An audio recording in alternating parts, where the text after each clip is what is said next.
Hi, everybody. We are going to wait just a minute or two to let everybody in the virtual room.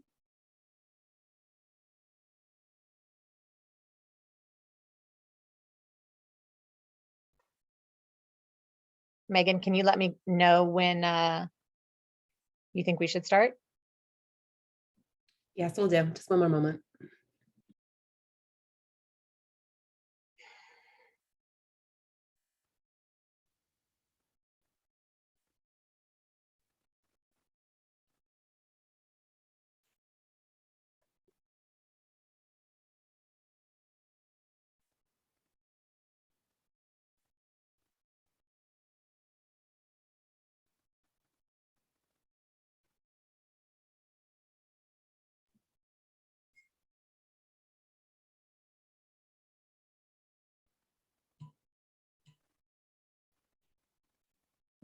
Okay, Liz, over to you.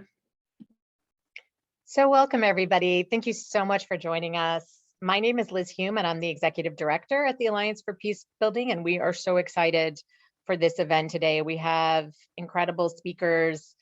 We look forward to having all your questions and having a really good discussion. And I want to thank the Institute for Economics for Peace, who brought us this incredible report. It's a really important index. It's about positive peace. And the reason why it's so important is we always go to the problem. We always do. And we forget to say, hey, what's working and what we should be doing more of to build sustainable peace. Reducing and preventing violent conflict is critical, but what is driving positive peace is one of the most important questions, and we tend not to get there right away. So that's why this is really, really important.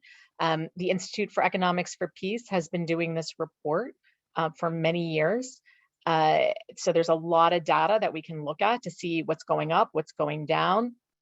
And I think that that's really important. I also want to focus in on, we know how important the positive peace is based on the narrative research that the Alliance for Peacebuilding, Partners Global, Humanity United just did.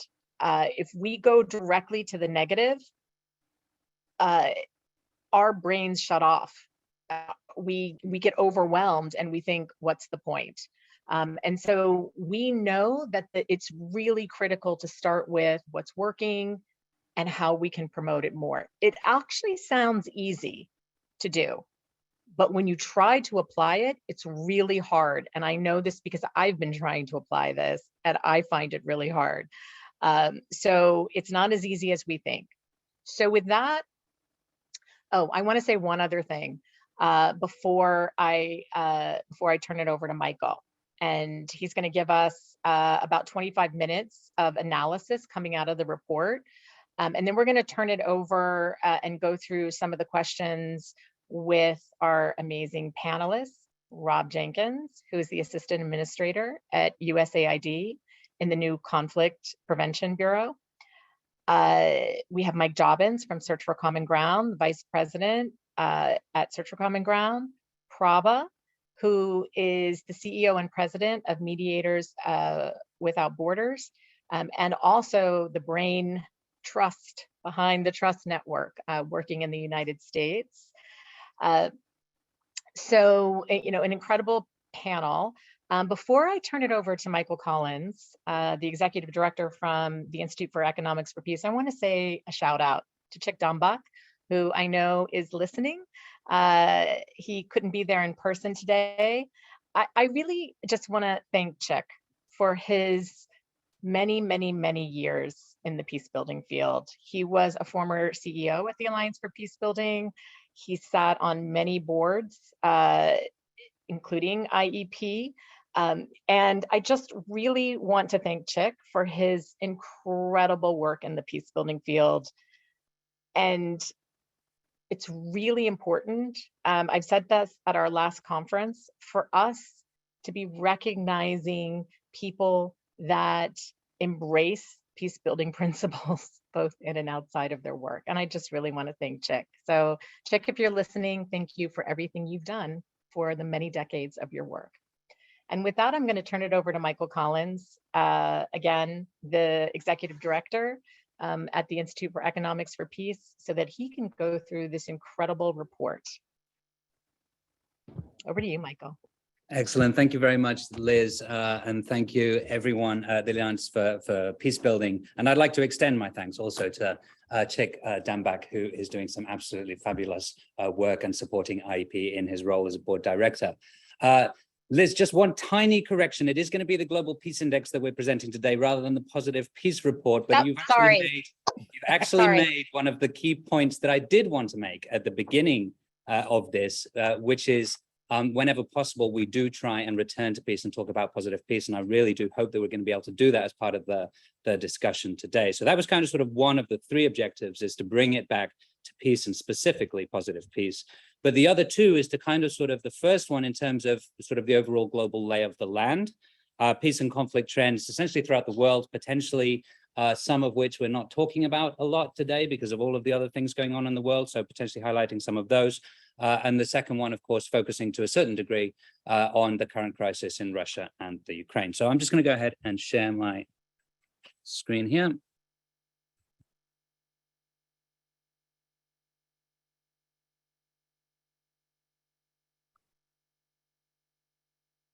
Nick, can you confirm that's coming up?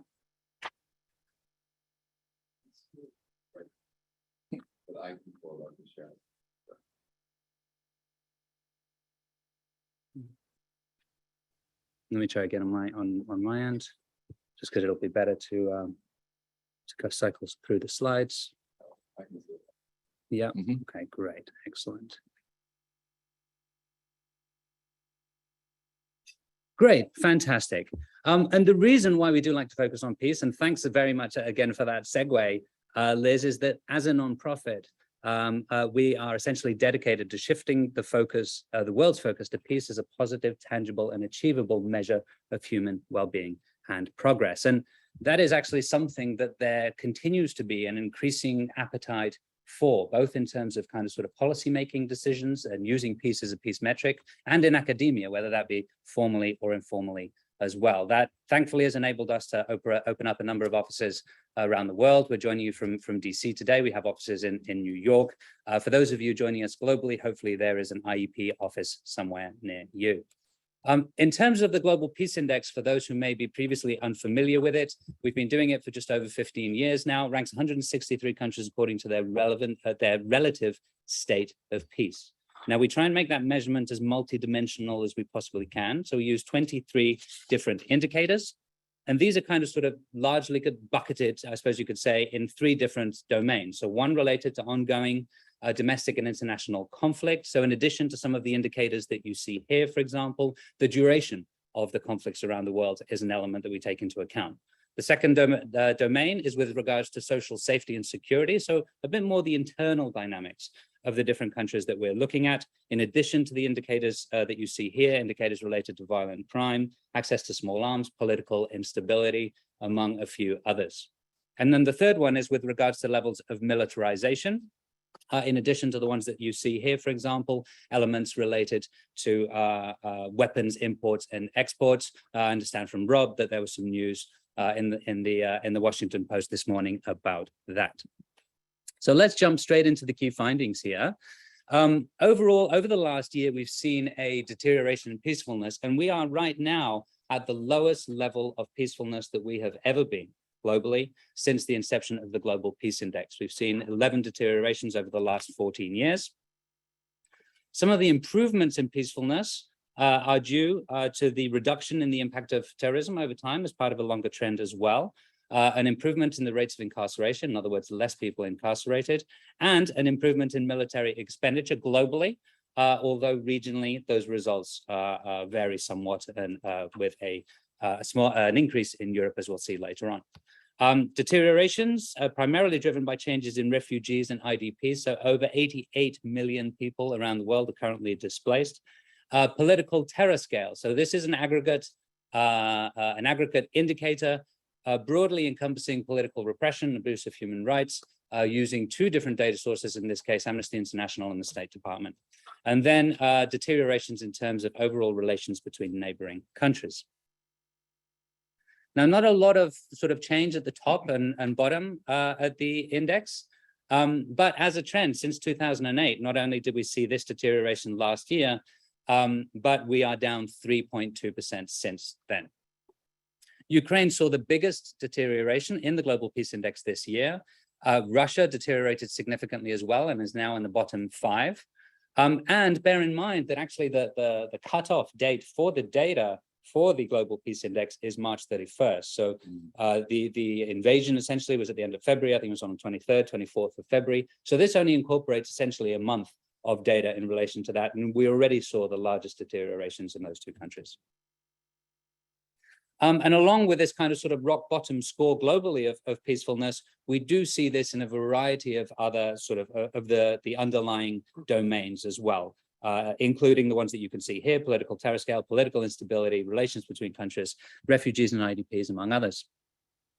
And, you know, in terms of sort of a global trend, somewhat pessimistic in terms of the way we see things through the data at IEP. And that is that, you know, again, the supply chain constraints, the ongoing food crisis, rising food insecurity as well, are likely to contribute to further deteriorations in peace, at least in the short term.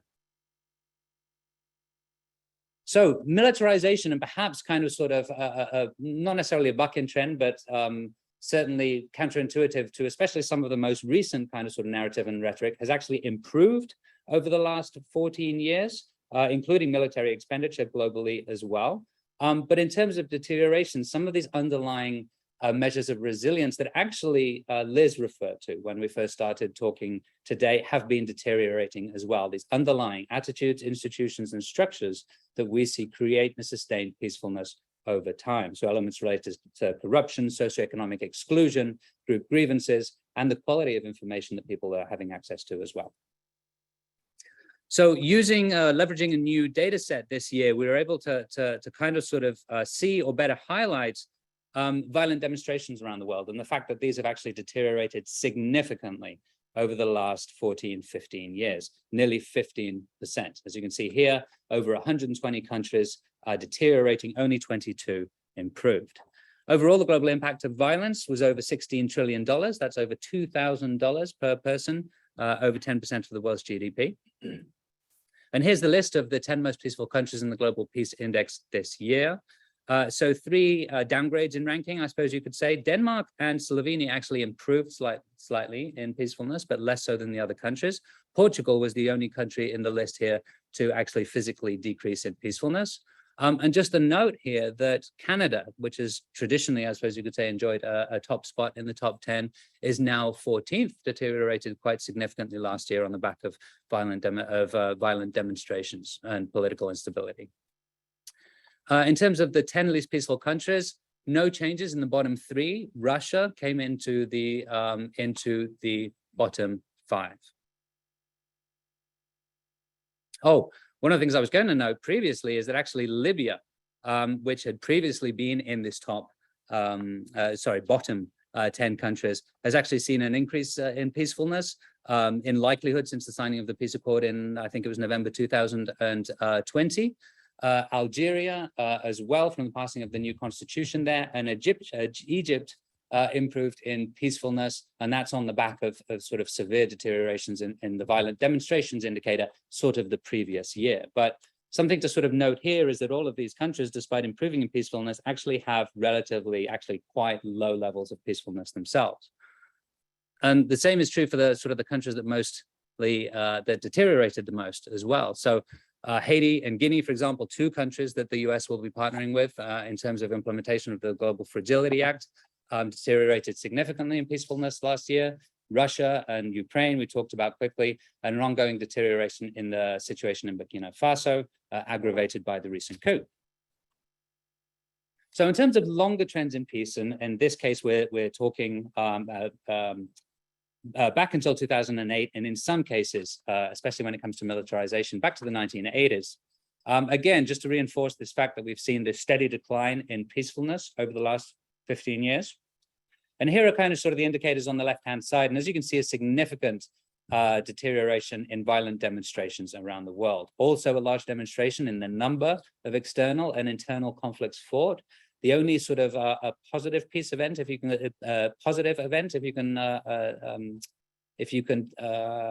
talk about it that way at all, is that those conflicts have largely become a bit less lethal than they were before. On the bottom end of that, we've seen significant improvements to UN peacekeeping funding, which in the Global Peace Index is counted as a positive.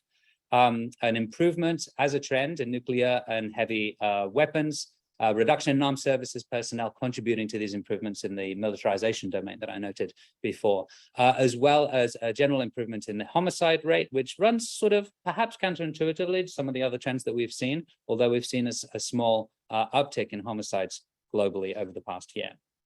So we presented this slide last year, but we like to bring it up. I do especially because it speaks to kind of the rising gap in peacefulness, in this case between the 25 most peaceful countries and the 25 least peaceful countries. And I was kind of sort of thinking about this graph on my way down to Washington, D.C. It's like a 4-hour drive, so it gives you plenty of time to think. And I was kind of sort of trying to find an analogy for it. And the best one that kind of, or the one that came initially to mind for me was, our response to, or our ability to respond to, say, rising inflation, for example, right? If as a person you are able to, and this is conjecture on my part, but it feels wholesome. If as a person you are, if you are being paid enough, right, or making enough to be able to essentially get by, even if you're just scraping by in terms of high inflation, you are able to scrape by, and oftentimes you're then even better positioned for whatever comes at the outset of that. If, on the other hand, you are unable to deal because of what you win with the rise in inflation, even if it's by a very small bit, your lifetime perspectives can be significantly affected. So I think, hopefully that serves as a bit of analogy for potentially what's happening here, as we see these weakening of institutions as they're subject to more conflict, and then subsequently getting trapped in this vicious cycle. You can let me know later on whether the analogy worked or not. Jumping into the three domains, and we've talked about this quite a bit already, the significant increase in violent demonstrations, significant increase in refugees around the world, and this potentially counterintuitive trend here that is merit of more study, reduction in the homicide rate, although as you can see here, actually you can't see it on that screen, there is a small uptick in 2022. I should note that this is a global average. In individual regions, the results can vary tremendously. So for example, in South America and Central America, we've seen significant upticks in homicides.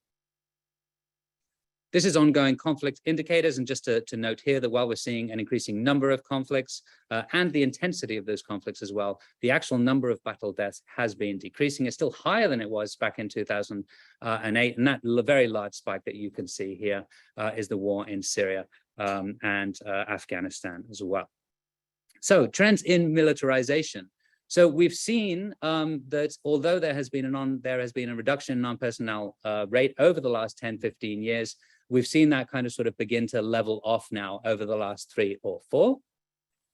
Military expenditure overall has decreased. And in terms of weapons imports, there has been a slight improvement in this case since 2012. So just to sort of hone in on this a tiny bit more, and breaking it down regionally in this case here, as you can see, significant deteriorations in South Asia and South America, particularly in terms of violent demonstrations. So in South Asia, Pakistan, Sri Lanka, India, a lot of anti-Muslim sentiment at the moment, for example. In terms of South America, more broad in terms of corruption and economic mismanagement, for example. Now, the only region to actually improve in that particular indicator is the MENA region, Middle East and North Africa. So we haven't been able to include all of these, all of these lines in a single graph because it became confusing. So we've broken them out into 3. There's no real way to kind of sort of, bucket them. But here broadly are ones that have seen a deterioration, but have potentially actually seen an improvement over the last year or 2, potentially affected in a positive way, I suppose you could say, by the coronavirus pandemic in this case. Although I should note, as you can see here, the significant increase in violent demonstrations in North America as a trend. In this case here, ones that that have continued to deteriorate in terms of violent demonstrations, even during the COVID pandemic, or perhaps driven by the COVID pandemic. And here are the three that have had sort of seen the largest increase over the last 10, 15 years. Now, one of perhaps not necessarily perhaps surprising, perhaps not, is that when we actually compare levels of violent demonstrations to government type, in this case, kind of sort of defined or categorized by the Economist Intelligence Unit, we see that violent demonstrations have significantly increased in full democracies, a lot more so than in authoritarian regimes and hybrid regimes. Although we should, note that obviously the overall level of violent demonstrations, as you can see in the graph here, is a lot lower in democracies than it is in more authoritarian regimes. So food for thought there. Now, in terms of the economic value of peace, we noted before, just over $16 trillion. And in the 10 countries most affected by violence, on average, it's about 34% of their GDP. The countries least affected by violence is like 3.6% of their GDP. So a tenfold increase in the economic impact of violence as you go down the ranking. This is just sort of a broad composition of the economic impact by region. Now, as you can see, what we do account here is we do account for military spending because we consider it to be symptomatic of underlying lack of peacefulness, right, in terms of the absence of violence or fear of violence. And we also account for violence containment. So, for example, running prisons, maintaining a police force, et cetera, et cetera, et cetera. But as you can see, as we go over to the right-hand side here, interpersonal and self-inflicted violence accounts for increasing percentages of that overall cost, especially with regards to Central America, South America, and Sub-Saharan Africa as well. Interpersonal violence, for example, in Central America accounts for over $2 trillion.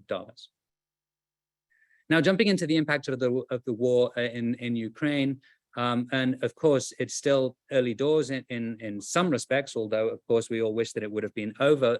But just to kind of sort of highlight that this builds on a lot of the ongoing crisis that we were seeing, particularly in relation to COVID. So if you look at global food prices here, significantly increased due to these kind of, due to the global supply chain constraints. So likely to significantly affect global food prices in the future. There are a number of sub-Saharan African countries that are greatly reliant on grain and fuel and other products from Russia and the Ukraine that are already significantly food insecure. So we foresee particular danger there. In fact, if we look at undernourishment here, we can see that a significant increase in undernourishment worldwide since COVID, but that already in itself formed part of a changing trend, something that's reported on more extensively in IEP's Ecological Threat Register.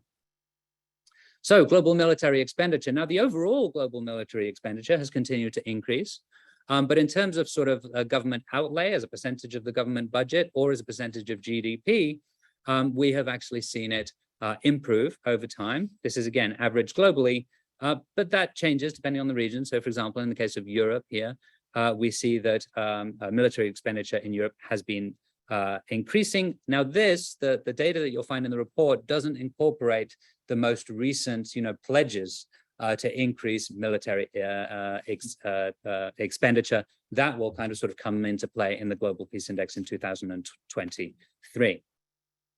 But, if, for example, a lot of the pledges are going to come to pass, and if, for example, we see an ongoing increase in militarization, we see NATO countries continuing to meet, aiming to meet their 2% kind of sort of quota. Just the NATO countries alone meeting that quota would raise military expenditure globally by about 7%.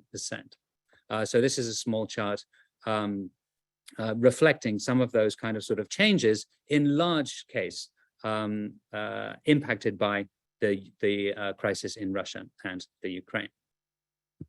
And again, here, in terms of pledges that have already taken place, you can see the potential changes that we'll be seeing there.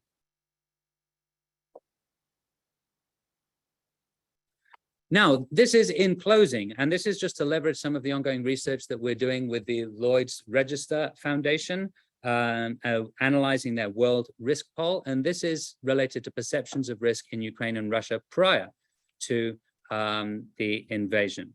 So, for example, interestingly, in terms of feeling safer than the prior years, although less than the global average, in Ukraine specifically, Ukrainians were generally feeling safer than they were 5 years prior. Now, bear in mind that this was, of course, building on the 2014 annexation of Crimea, so that is understandable. At the same time, it's interesting nonetheless, because it runs counter to what we see as a global trend and also the trend in Russia as well. In terms of top risks identified by the Ukrainian people as part of this survey, war and terrorism between 2019 and 2024 actually ranked relatively low, so 6th behind all of the other risks that you see here. In terms of economy-related concerns, specifically in Russia, we see a significant increase from 2019 to 2021. This is before the bite of the sort of sanctions related to the invasion of the Ukraine. So this is likely to significantly increase over the next year or two. And then in terms of overall life satisfaction and optimism, and we see this being positive, both in Russia, Ukraine, and as part of the global average, but especially in the Ukraine, being more positive or more optimistic about their future prospects. So in some ways, you know, for the layman among us, myself included, this war did kind of catch us by surprise. And it also, by the looks of it at least, caught the Ukrainian people as well as the Russian people by surprise as well. So just lastly, and this is just because it's one extra data point here, what we did note particularly low in the case of the Ukraine is the assessment of the Ukraine's population, assessment of their government's ability to be able to deal with future crisis and future disasters. Great, so that's it, and I'd like to refer to Liz once again, which is we do try and bring it back to peace whenever we possibly can. There's a number of ways of engaging with IEP. The report that you've seen here is available for free on our website, as is the PowerPoint presentation as well. And of course, additional IEP reports, including the Positive Peace report, are available for download for free as well. So thank you very much, and all done. Look forward to the discussion. So thank you so much, Michael. There were a lot of data points in there, and I know you mentioned it a few times, but I want to, make it clear that this data cut off in March 31st. Is that correct? Yes, that's correct. Okay, so of course it's there's going to have some impact due to the war in Ukraine, and we'll get into that and what we're looking at. So let me ask just, Michael, what trends do you think added to peacefulness, and what should we really be advocating for? And I note the militarization issue, which we know will be impacted by the war in Ukraine. And so on that note, what trends worry you the most when you look at this? Thanks, Liz. Well, I mean, I think probably in terms of like immediate human impact, beyond everything that's happening on the ground right now in Ukraine, which is of course of considerable concern, is the immediate impact that it's going to have on food security. We've only sort of touched on it very briefly here, but there are a significant amount of people that are already insecure in a variety of sub-Saharan Africa and countries. And countries that are already subject to very rapid population growth as well. So something else to consider there. In terms of kind of sort of future trends and future prospects, I often think about this homicide rate, and this is pure conjecture on my part, but we're kind of sort of somewhat among friends as well. And when we look at, say, our positive peace metrics, we broadly see that the institutions continue to strengthen over time. Certain structures related to socioeconomic development continue to improve over time. Technology continues to improve over time. But what we've seen is this distinct deterioration in the attitudes domain. So levels of polarization, levels of exclusion, a lack of correct information or fake news, essentially. And these are kind of sort of all elements that are leading to this kind of sort of, I suppose you could say, more of a sort of an ideologically based warfare or conflict rather than necessarily a needs-based conflict, with the exception of the food security issue that and climate change issue that we were referring to before. So I don't know, just a kind of sort of a couple of thoughts there in terms of potential things that we should be focusing on. So thank you, Michael. So I want to open it up to Rob and Prabha and Mike Jobbins. So I'm going to ask you guys the same questions. Looking at all this data and what just Michael went through, what gives you the most hope in terms of peacefulness indicators, but what is worrying you the most based on what you know globally in the work that you're doing, but also based on this data? I'll start with you, Rob. Well, thanks, Liz. And first, thanks to Alliance for Peacebuilding. And this is always a great event. I don't know where the hell I was last year, but your presentations, Michael, are always so good.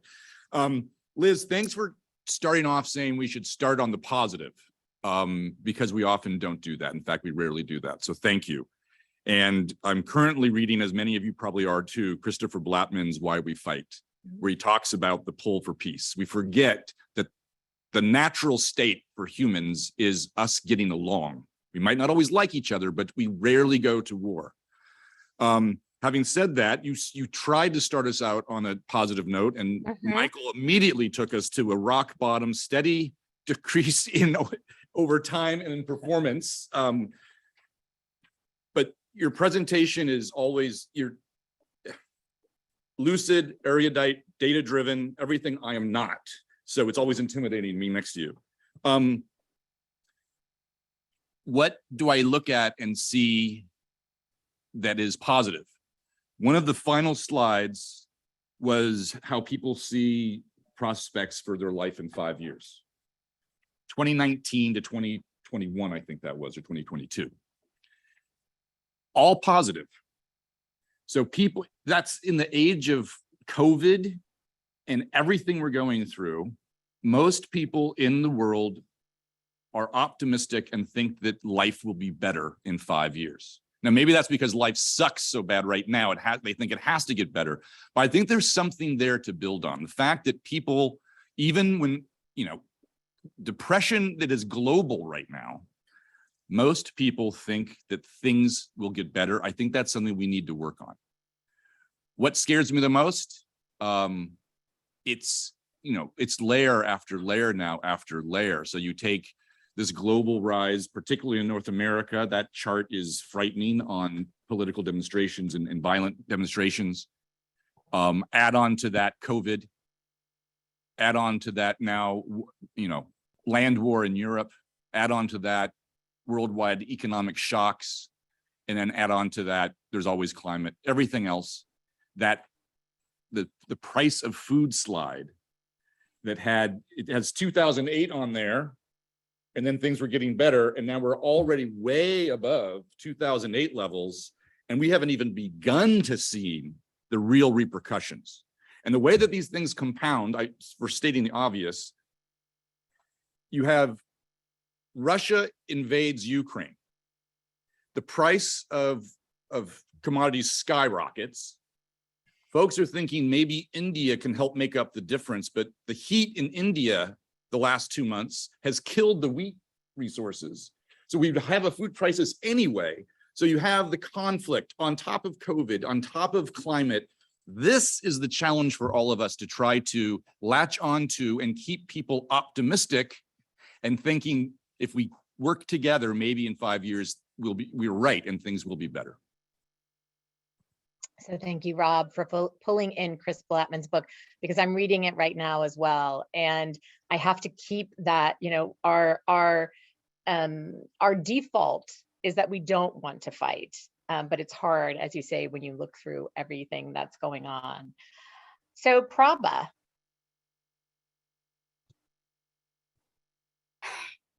Thank you.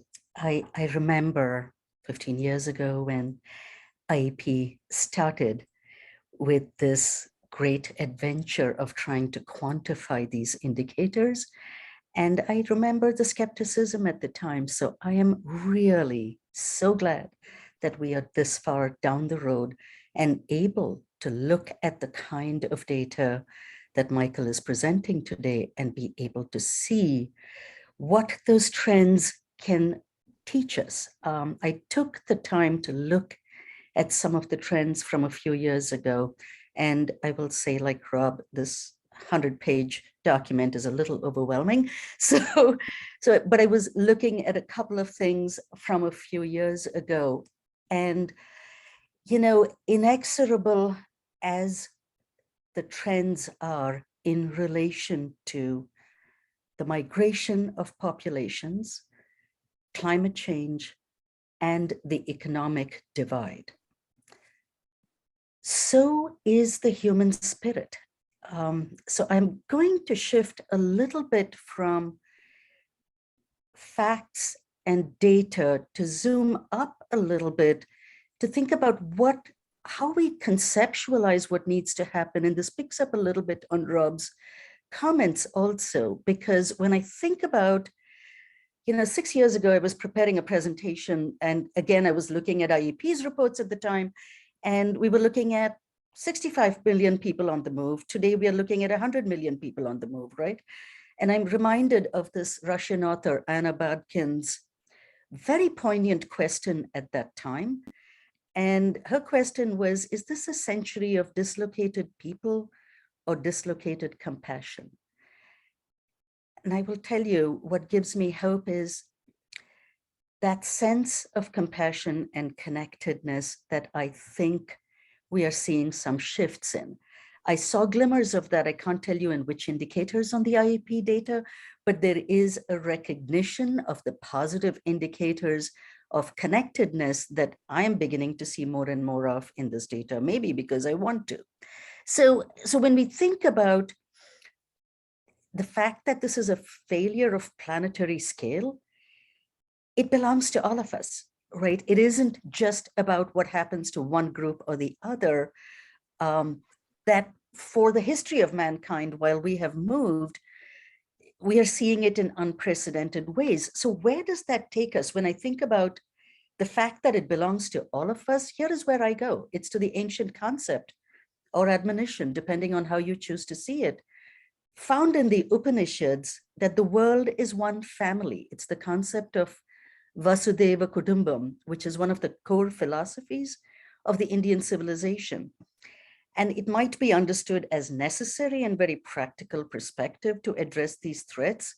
And what it connects to for me are trends that are, I went outside the immediate data to look at the trends in human security and multilateral cooperation. And I will say very briefly for now, and I can talk a little bit more about that, but what I see is the recognition globally of the need for multilateral cooperation and of the need for looking at answers beyond the borders of nations.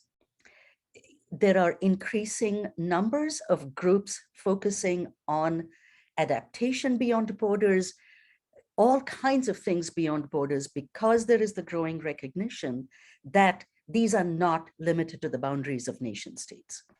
And that is what gives me hope. I'll stop.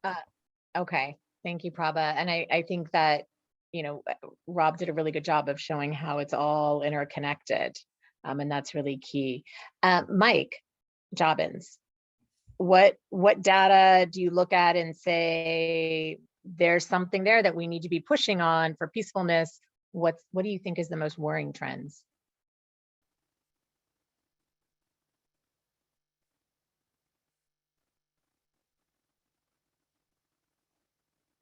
Is Mike there?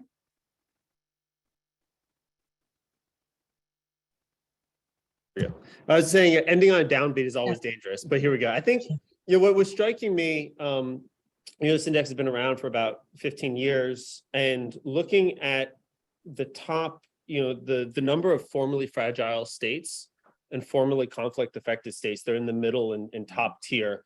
They get the little green dot, is actually really quite encouraging. In places like Sierra Leone, Timor-Leste, the Balkans, a number of Balkan societies that are up there is really quite striking. And I think when we look at the depths of crisis in a place like South Sudan today, Many of my colleagues, South Sudanese colleagues or Syrian colleagues or Yemeni colleagues, don't necessarily see an end to the crisis, but the notion that societies can overcome division, or even frankly in America, as we look at a slide in social cohesion, the notion that societies can do and with some regularity overcome crises, it should be a point of hope for all of us, and one that takes the mobilization of all of society. You know, those are all remarkably inclusive processes, the ones that have succeeded, ones where women participated, where young people participated extremely actively. And so it takes all of a society, and it takes all of a society's partners to get there. So I found that to be really encouraging. I think the second thing that gave me a lot of hope is frankly the fact that we're having this kind of data conversation. This report is excellent as always. And I think also all of us here, at least among the speakers, we're all part of an initiative called Connexus, which is about sort of also how we sync up sort of particular interventions or particular programs with both higher level change and looking at some of how that impacts some of the positive peace indicators, for example, or SDGs at the high level, but then also how that syncs to the lived experiences of people using a sort of a grounded accountability method. So for those who aren't familiar, I suggest definitely checking out cnxus.org, the connexus.org, which looks a little bit about how programs can try and move some of these numbers, both in people's lives, but also in sort of the macro indicators. I think it's a great collective lift for our field, and it builds off the excellent investments that you all have made in doing that. I think what gives me a little bit of fear is looking at the lift that went into, it's not a coincidence that some of the countries that have moved out from the red to the green bubbles are some of the smallest of the societies that are there. And if you look at sort of the countries, search, we've made it 10-year commitments to 9 of the 10 of the bottom ranked countries, and it's, you know, in all of those, the Afghanistans, the Syrians, the Yemens are profoundly complex and require an investment at a scale of at a scale that isn't frankly on the cards.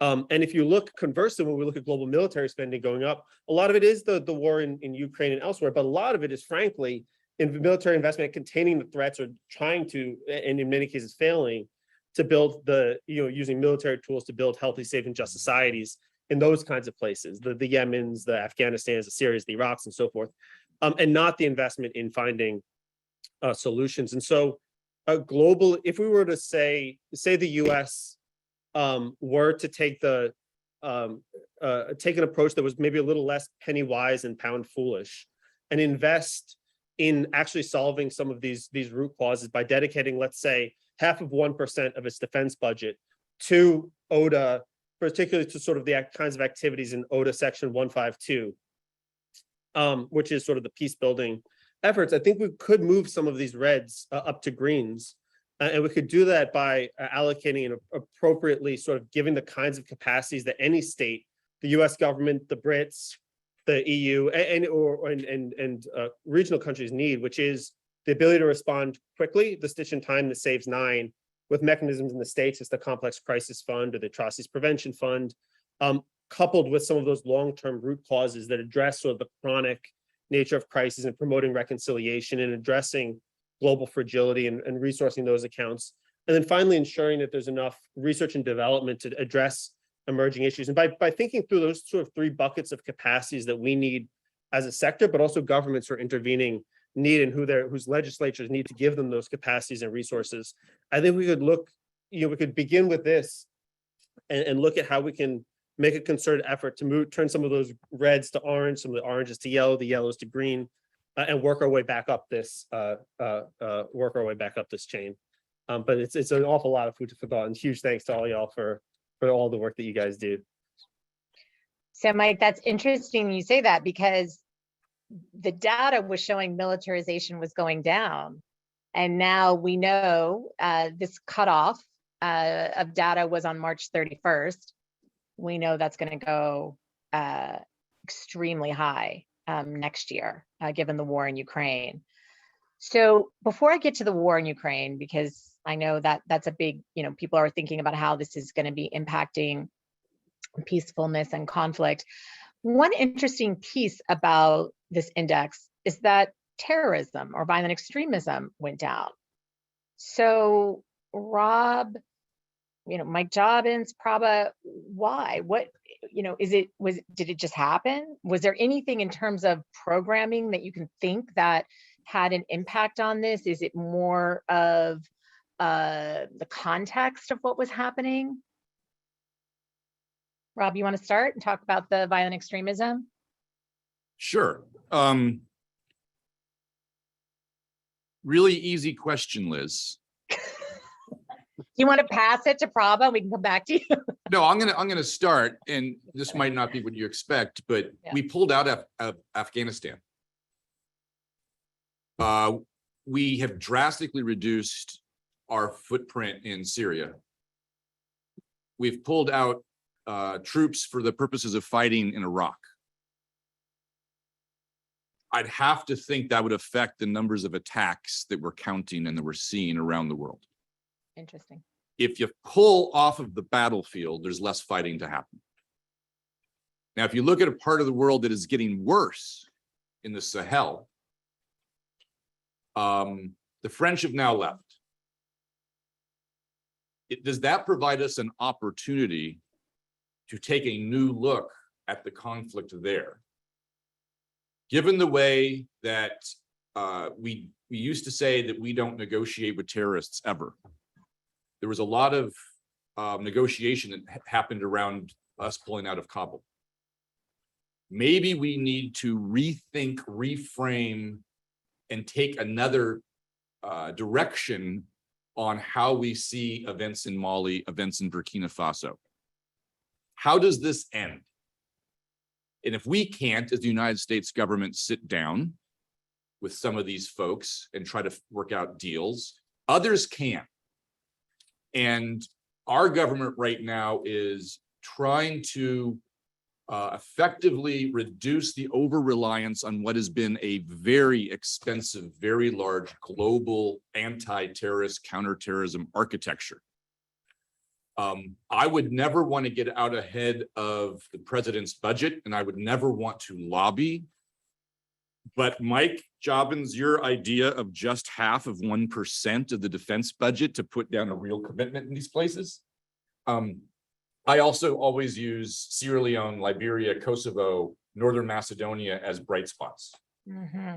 I hadn't yet until you did that. Yeah, they're all really small and it's more possible there. Yemen is not.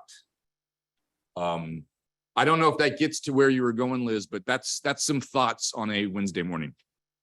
No, thank you for that. I mean, and Mike and Prabha, I mean, we also, I also look back on, when I was at USAID, going back into the early 2000s, we were just like, let's throw jobs at it. Let's throw jobs at violent extremism. Do you think some of the programming has actually made a difference? I mean, we understand what drives violent extremism. Has that had an impact on it? Like to think so, Liz, and my perspective comes from interventions in other parts of the world. I represent our government and the ASEAN Regional Forum, and so I'm a little bit more familiar with some of the countering violent extremism programs that are really interesting and fascinating because they are not coming from the security sector. They are coming from adaptations of peacebuilding practices. They're coming from practices of building community, of integration, of reconciliation, of good practices in the peacebuilding arena. And that's happening globally. I don't know how reports like this capture the impact of the global networks of women that have grown over the last decade, right? There are 6 networks of them, 7 networks of them, and each and every one of them is deeply engaged in their communities, their regions, and their countries.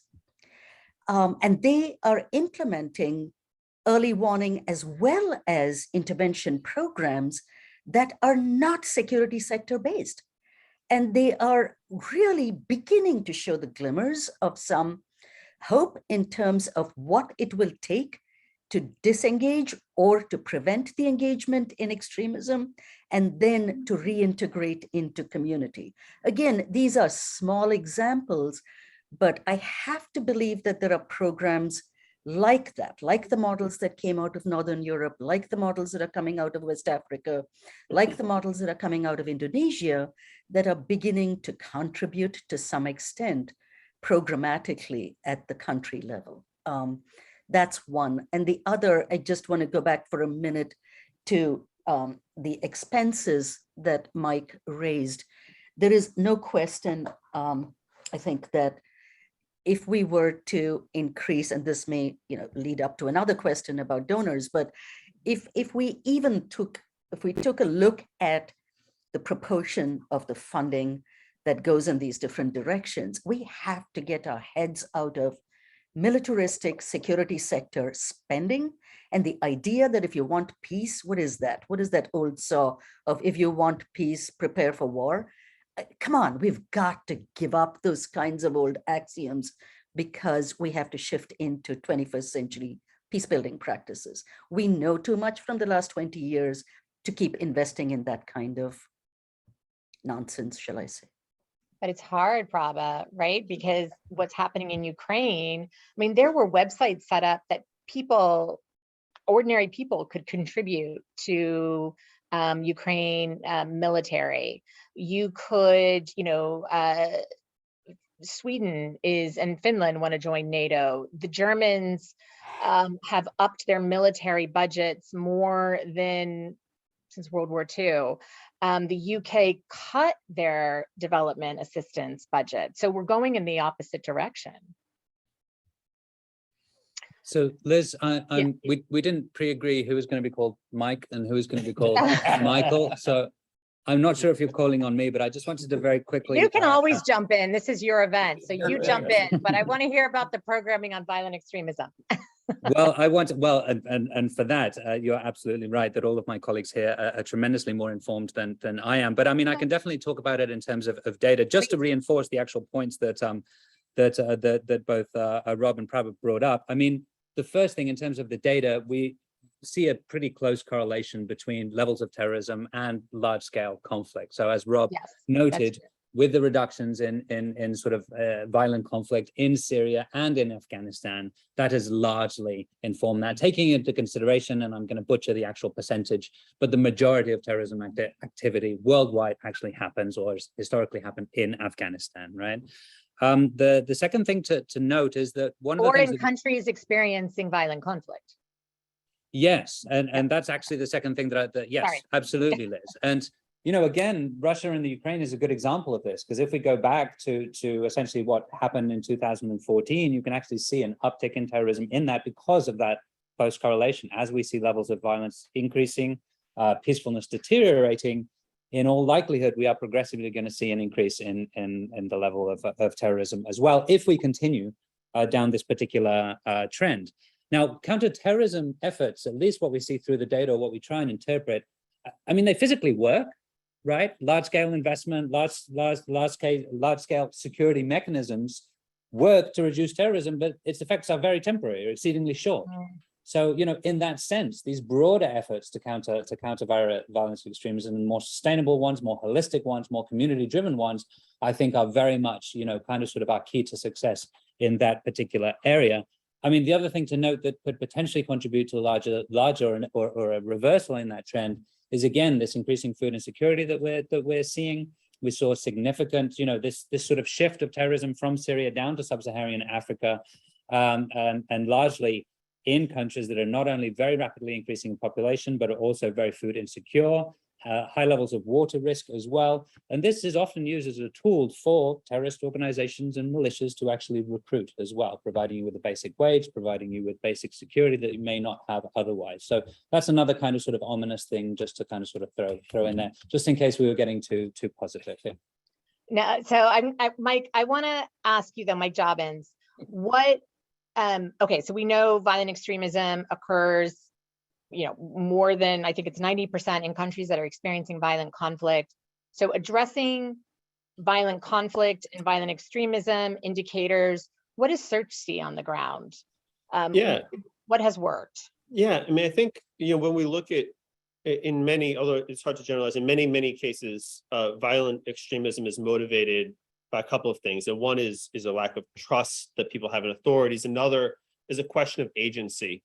We know that poverty doesn't drive participation in armed groups, but desperation does. And the sense that not that I'm poor, but I'm poor and getting poorer. There's no way for me to socially, economically, politically advance in society creates a desperation dynamic that can cause all sorts of challenges, including in enhancing the appeal of armed groups or participation in violent extremist groups. And so we've seen efforts that are particularly rooted in community level have really powerful results. For example, community-led early warning systems in northeastern Nigeria both disrupted hundreds of security incidents, including Boko Haram attacks and recruitment efforts at a very, at a community level. We've seen, and so we've seen efforts that aimed at improving community agency and individual agency. We recently actually wrapped up a study. I was fascinated to read it with, there was interviewing people who participate in armed groups, as well as their friends and family on their online activities and their online user experience of Facebook, Twitter, and so forth. And one of the things that we found was the vast majority of people, including those most proximate to participation in armed groups, themselves were quite uncomfortable, including members themselves were uncomfortable with some of the propaganda, with some of the recruitment efforts going online, and yet didn't feel like they had an ability to take action within their online community to move things in a positive direction. And so the investment in agency at a community level, at an individual level, and I think we alluded to sort of hope being one of the causes for hope, and hope is in many ways the ability to move the situation forward, decreases the appeal of violence in all sorts of different ways. And I think the Sahel is one of the places where there's a tremendous opportunity, but insufficient investment to give people the opportunity to sort of see a different kind of future, one absent of the kinds of both militia as well as ideologically motivated violence that's there. The second, frankly, Rob alluded to it, is a number of the, Michael was pointing to sort of the short-termism of military approaches to violent extremism and counterterror. I would add, not only is it sort of short-term, but in many cases it backfires. And we've seen, for example, in the Boni Forest, which spans the border between Kenya and Somalia, the way that a shift towards sort of multi-stakeholder approaches that involve civilians, that involve women, that involve forest users, young people, in sort of efforts to secure that very sensitive geography, has really radically changed both the real security situations, but also the human rights outcomes and the perceptions of sort of who owns security in the space. And moving, I think that'll be a recurring theme when we talk about the US or others, that moving away from like security is the field owned by the government or owned by the security forces, to a sense that security and agency within the security realm is owned by all of us and that we can work together, has been one of the shifts, frankly, that I think has happened more in the violent extremism space, but where we might be able to imagine progress in other realms as well, as we adopt a more holistic approach to what drives security and who is a security actor, who can sort of meaningfully move things forward on the security side. So I think that's one lesson we could really learn from the VE space and from some of the successes there. Okay, thank you so much, Mike. So a little context and programming. So thank you, everybody, for that. So just so everybody knows, it wouldn't be an event at AfP if I didn't talk about the Global Fragility Act. So I'm going to ask Rob about the Global Fragility Act and countries, but then I'm also not going to shy away from North America and especially the US. And I'm going to have Mike and Prabha. I'm going to ask some questions there, and then we're going to get to the audience questions because I see that they're coming in. So Rob, on the Global Fragility Act, 5 countries with the largest deterioration over the last year: Ukraine, Russia, Burkina Faso, Guinea and Haiti, 2 of which are included in GFA priority countries or regions. But at the same time, Libya improved, and Libya is also a GFA country. So what are some, I know you guys are working hard on this, and you're working on these country strategies. What are some of your thoughts around those countries specifically? And well, first, I thought I was going to get out of here without having to talk about Global Fragility Act, but you Not even possible. Dreaming. And Burkina Faso is adjacent to coastal West Africa, and the problems in Burkina are the reason that we're in coastal West Africa focused trying to prevent something actually. Libya excites me But Libya, like so many of these places, can break your heart. It's been 10 years of a roller coaster. And while things were looking good, then we were, I wouldn't say cruising to an election. Nothing cruises in Libya, but we were moving towards an election that still hasn't happened. But a great UN team there is doing amazing things, trying to keep this on track. And that gives us hope. Let's back up a bit. There's a reason that with the Global Fragility Act, we're taking a 10-year commitment. One, it sounds like we stole that from Search for Common Ground. See, government can learn. Two, the Global Fragility Act is about us learning, not just in those 4 countries in the one region, but trying to get it together better. What does that look like? Right now, we have teams in coastal West Africa and the other 4 countries that are all flat out working, trying to come up with work plans, trying to come up with what does a strategy look like, trying to bend our minds around several things at once. One, a strategy that's more than a year or 2 long. What does that look like? What does Haiti look like in 10 years? I don't know what it looks like in 6 months. So that's a harder thought process than it sounds. 2, everyone says we're going to work better together. The same people with the same organizations, the same bureaucracy. How do we somehow transform ourselves? And we're being asked to do it quickly. Behind the scenes, the negotiations that are going into terms of reference and budget numbers and things, this is hard. There's a reason that the community and Congress had to tell us, get your act together. The exciting thing is we're struggling and working and excited to be doing that work. But that is the work of the next year or 2. We are not going to see Port-au-Prince magically become secure anytime soon, especially with all the things we've just talked about that are going on in the world. But this is a commitment that is going to have to get past the current hurdles in Guinea with a government that we're not able to support or even talk to because of the coup there. What happens in Libya this year, no matter how great it could be, that's only 1 year out of 10. I was looking back, I think our nation has gone through 23 and a half 10-year periods. And we're still grappling with what our Constitution says and how we get along. So none of these places will be solved somehow if there's a solution within 10 years, but we are committed to working through the problem set.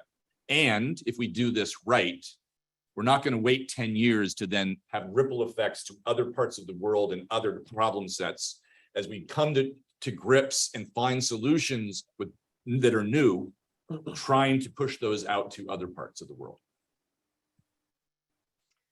Okay, so thanks, Rob. So it's going to be easy. Okay, I was also going to say, I forgot to say this earlier when I was looking at this. Google's going to have to think, wait, what's this algorithm? Why is everybody Googling how to immigrate to Iceland and Denmark? And they're going to be like, wait, what's going on here? Okay. All right. So before we get to the questions, there's a lot of questions in the audience coming out. And Mike Jobbins, Michael Collins, Prabha, if you want to say anything on the GFA, please do. But Prabha and Mike, I really want to get into North America. Second largest deterioration in peacefulness of any region. So feel free to comment on the Global Fragility Act. But I'd really like to hear your thoughts on North America. And we have an election coming up, midterm election coming up. We know elections are triggering here, and COVID and how that impacted or fueling instability. Yeah, go ahead, Prabha. No, please go ahead, Mike. I'll follow you. We're too polite. It's the peace builders, I suppose. Mike, just go. Mike, you go. Yeah, I mean, I think. Thanks. I'm really glad to see that come out. And it's a good segue from the Global Fragility Act, because of course, if you look at the list, the US is actually below almost all of the Global Fragility Act countries on this index. The reasons for that are of course quite different. America is a much richer country than many of those, is not experiencing an active war or the kinds of levels of criminality and violence that many of those countries are. But one of the reasons that the US, at least as I understand your methodology, is so low is because of the militarized response, or the militarized response to conflict, both at home in terms of policing, incarceration, and other forms of use of force to constrain violence, and abroad in terms of the military investments. And that's something that I think both as me as an American resonates as both true, but also it makes sense for it to come out in the data. I'm actually proud to say that Search for Common Ground has launched one of its first major new U.S. commitments. We've worked in the U.S. for 40 years. Just last year, we launched our first major new U.S. commitment. You can check it out on our website, sfcg.org. It's called Common Ground USA.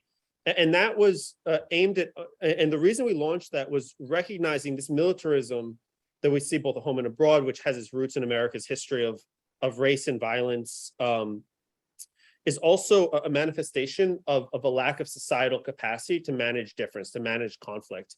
And it's the lack of anything else. We're talking about alternatives to militarization in the violent extremism space, primarily abroad, but it's the lack of alternatives to militarism, or to calling the police or whatever here at home, that also weakens our ability as a society to manage crisis and creates a lot of the risks. And even if there's been a downtick in demonstrations and political events over the last year, you reported, certainly as we head to the midterms, there'll be a risk of an uptake. And so we're looking at really three kinds of variables here in the states that we're focused on.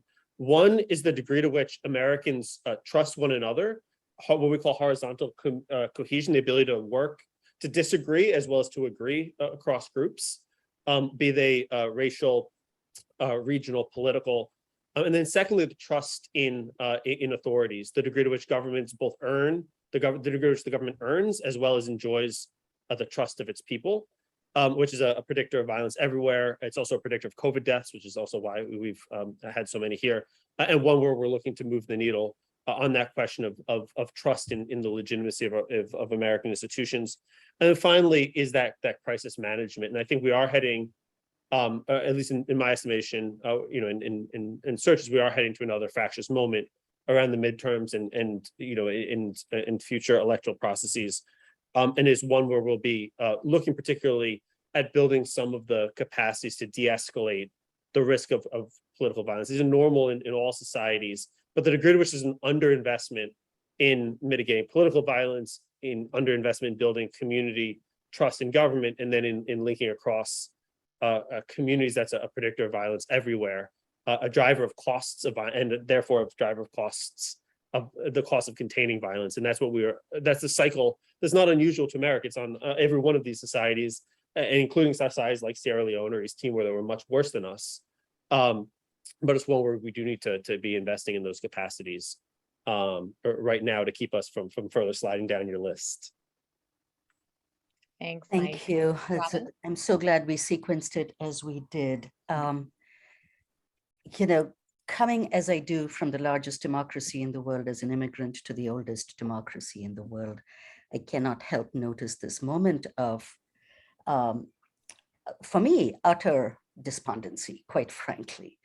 I think all of the factors that are showing up in the data that contribute to the slide, I kept looking for what surprises I might find in any of the trends. And quite frankly, there weren't any. All of the indicators that we are seeing today, Liz, you and I talked about them 5 years ago. Shamila and I talked about them 5 years ago as we conceived of this initiative, right?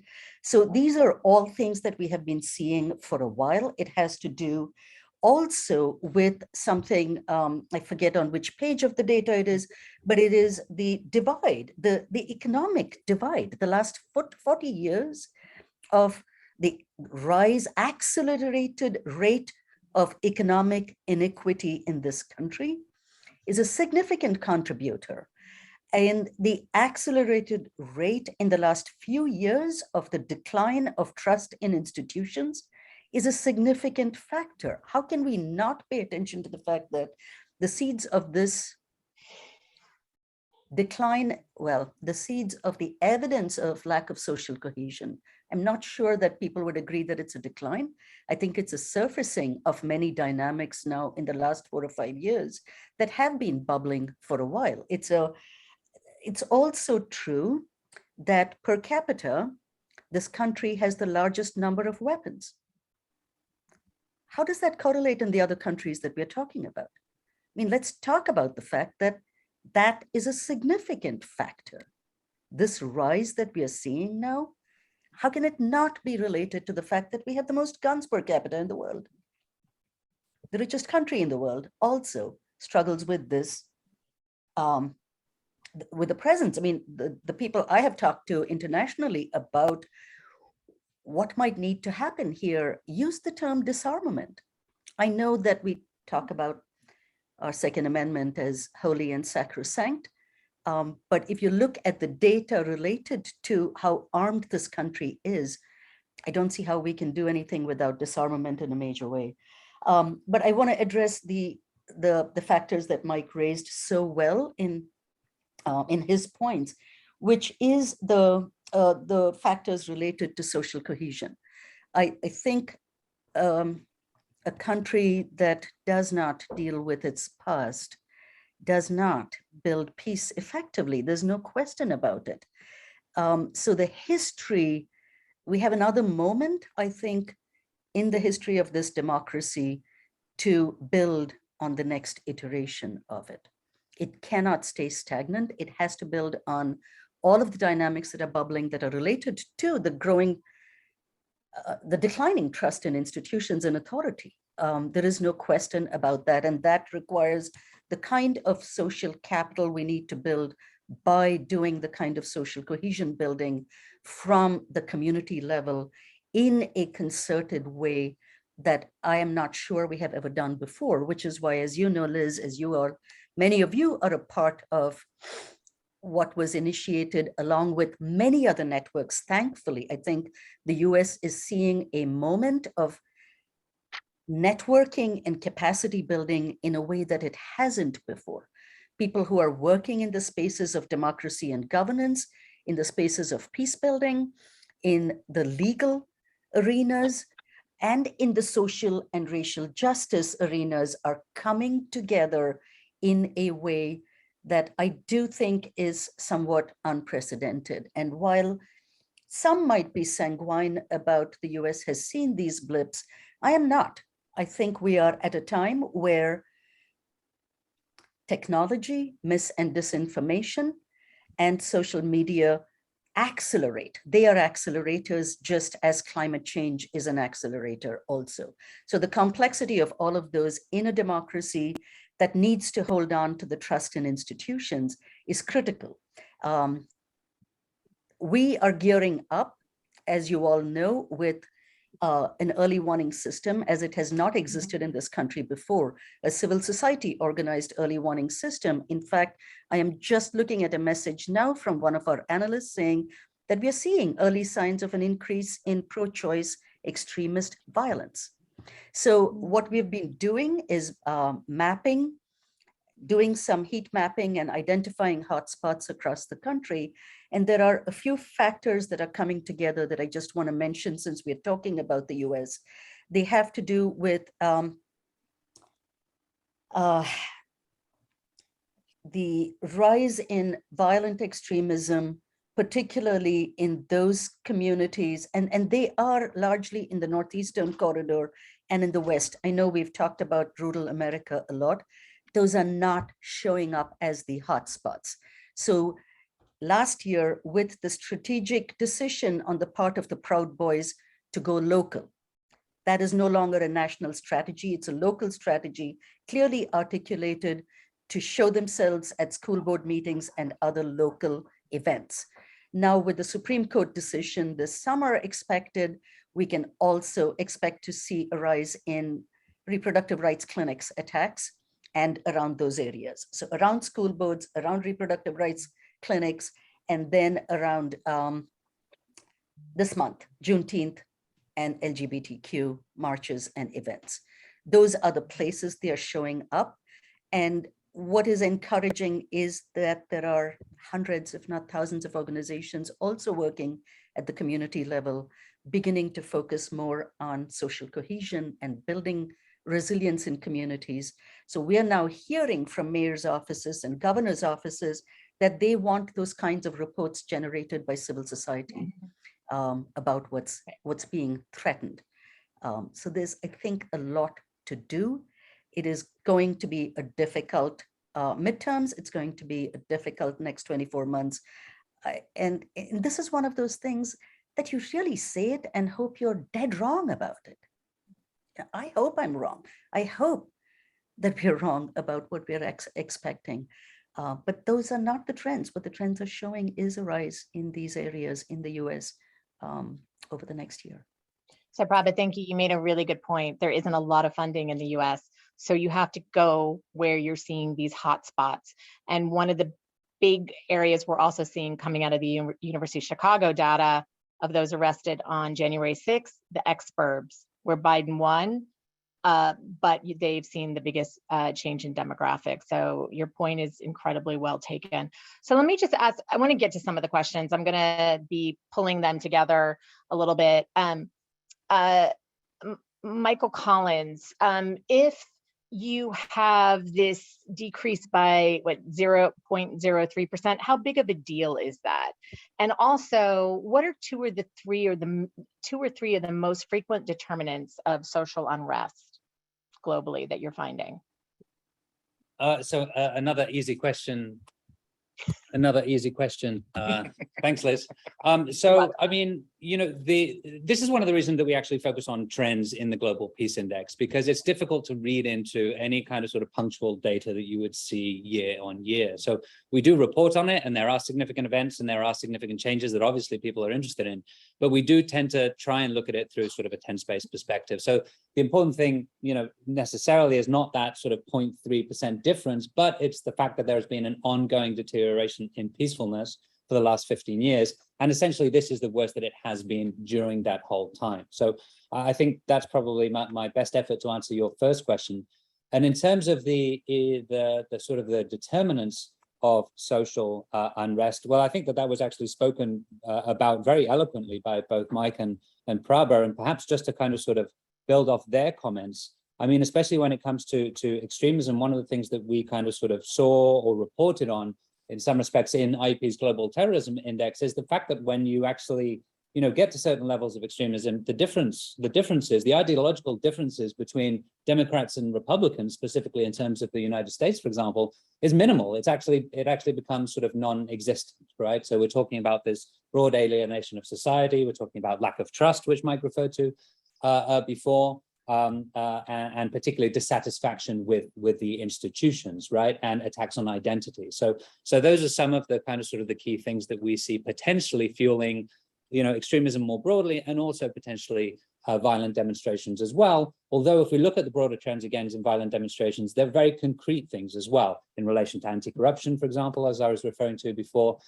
in the Americas, and increasing, food security and water stress in sub-Saharan Africa, Asia Pacific, and South Asia as well. Okay, thanks, Rob. A lot of questions are coming in about climate change. And you know what AfP says, right? It compounds conflict. It's not just additive.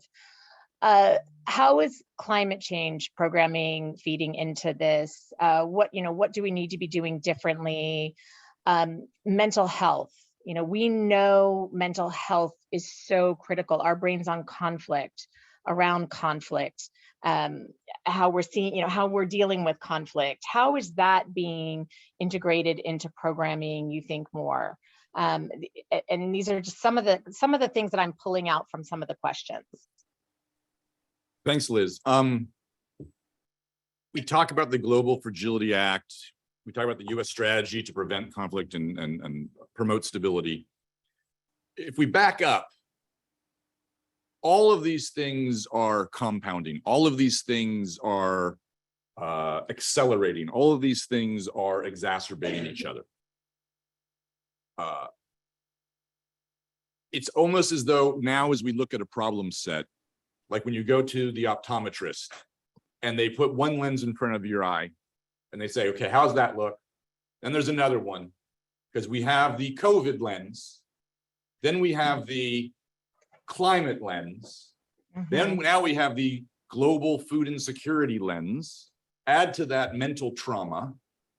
I mean, I can't, when we talk about agency, a young man in Turkana-land, or a young bride in northern Benin, or a gang member in Cité Soleil, to where do they find agency? And you're not going to help that person with a specific climate program. You're not going to help that person with a specific jobs program.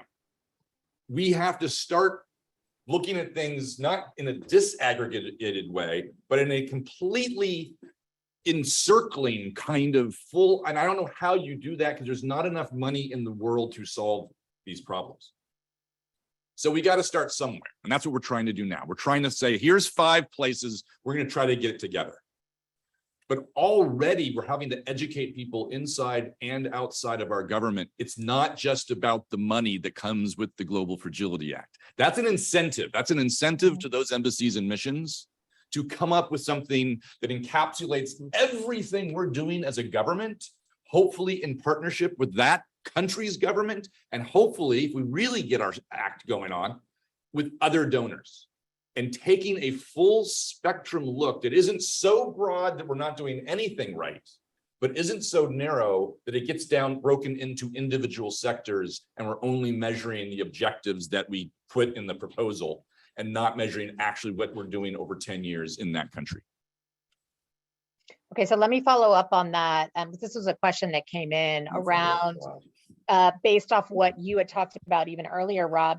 So what's the need for messaging around the 8 pillars of positive peace? What could we be messaging more with donors and diplomats around the peace issues?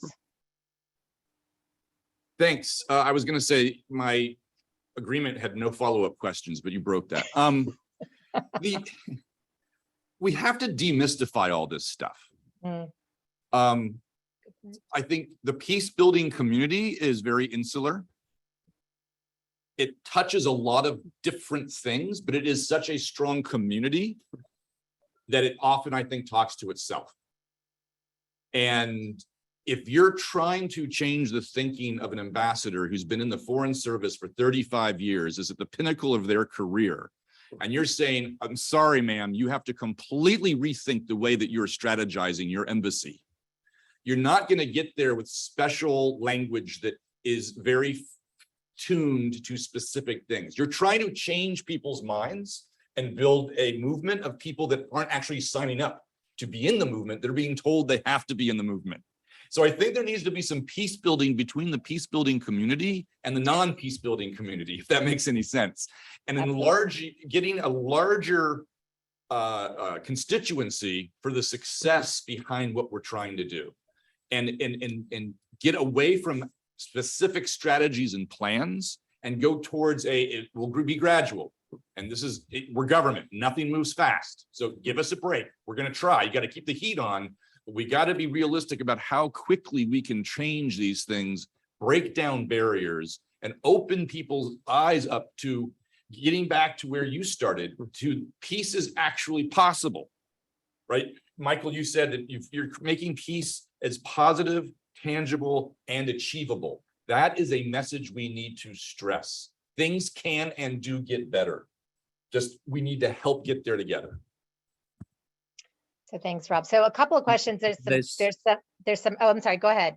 Yeah, Michael. if you'll allow me to present this prerogative, just to Yeah. jump in on that, a couple of points that Rob made that I'd in part like to use as a plug, if I may, and that is the systems thinking component, and the fact that as we've seen and as we've seen during the discussion, is kind of sort of the complex but also kind of sort of holistic nature that needs to characterize any intervention. And with regards to systems thinking, IEP's Halo approach, which we present in this year's Positive Peace Report, can potentially provide some of those tools or processes to be able to apply systems thinking in practical ways. And the Positive Peace Framework, which you were kind enough to bring up, is the ultimate simplification of that in some respects. But one of the things, or one of the points that we try and make through that work and by providing that tool, is that often it's not, from our perspective at least, it's not so much the system that needs to change, but it's the actual institution that needs to change, right? In this case, for example, and I hope you don't mind me using USAID as an example, which is to say, how do we change USA as an institution to better match the underlying system? We think that's key to be able to actually lead to the sustainable interventions and impact that you need over time. So, Michael, thank you for that. I was just going to ask you a question as well. One of the questions that's coming in is, you kind of, let's use the United States, because that's really what the question is about.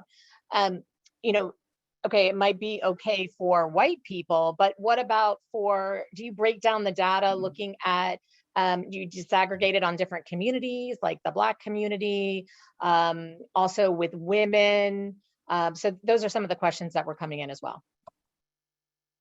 Yeah, so absolutely. So a couple of things there. In terms of developing a globally comparable index, in the case of the Global Peace Index and also the Positive Peace Report, there are certain limitations to the data overall. It's kind of like a lowest common denominator in some ways. Let's imagine you just have two countries and one of them has 5 data points and the other one has 2. You can actually only use 2 data points to be able to compare those countries. So the level of granularity that we have in a Global Peace Index, for example, is less and is broader than those terms that you refer to. But any opportunity to undertake subnational work, we do. And here's an open pitch to be able to develop a US Peace Index, which we've actually been trying to get funded for quite some time, because we think that not only would it's tremendously needed, but hopefully can serve as a tool for the very important work of the organizations present here today.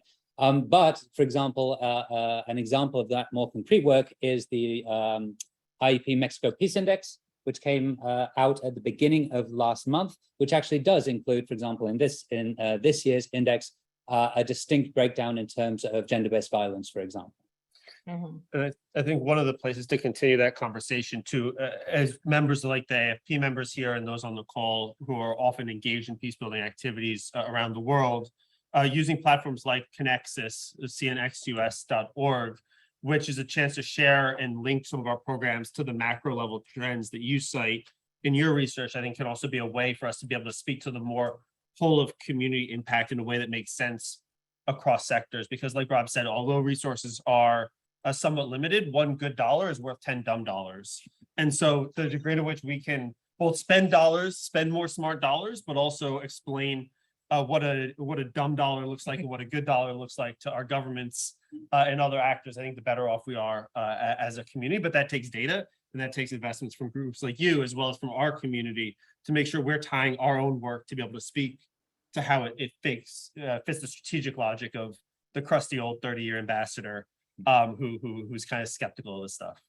So Mike, you just came up with my new favorite statement. One good dollar, one smart dollar is worth 10 dumb dollars.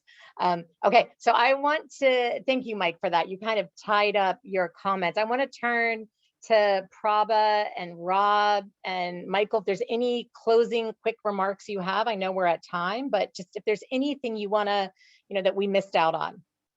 Just cannot, as part of the report, there are now 17 countries where at least 5% of the population are either refugees or internally displaced. South Sudan has over 35% of its population displaced, while Somalia and CAR have more than 20% displaced. With what's happening in Ukraine, we're going to see similar changes in the identities of countries in Europe as more and more people are displaced. That raises the question of what we do when it comes to social cohesion globally. I think democracy is at risk. There is no question that the kinds of engagements we need to have are beyond the people in this group, hopefully. I cannot underscore enough the questions and comments about needing to talk beyond ourselves, needing to talk to other communities of practice, business communities largely, to talk about why peace is good for business. So I just want to emphasize that we have to, democracy does not come easily and naturally.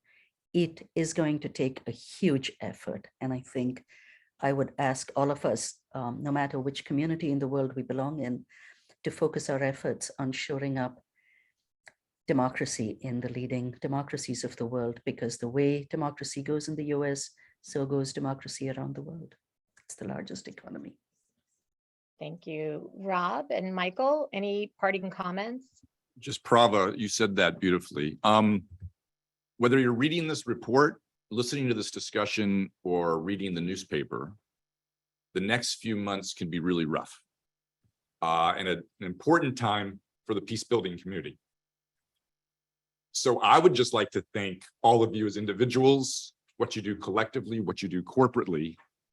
And that, again, back to where you started, Liz, keep it positive and look that things can get better. But we might have a pretty rough year ahead of us, and we still haven't seen the effects of the war in Ukraine for what they're going to be, and the truly global nature of what that's going to be. And just to stress, these are problems that we cannot solve with programs alone, and that 1, 2, 3, all the donors of the world are going to be able to solve. It's going to be a collective global effort to try to make things better for at least the years to come. And thanks for this event. Thank you, Rob. Michael, do you want to have the last word? And just before you do, I just really want to thank also Megan Corrado and Nick at the Alliance for Peacebuilding and Melissa at IEP, who are behind the scenes doing incredible work. So I really just want to say thank you to them. But Michael, do you want to say anything just to close us off?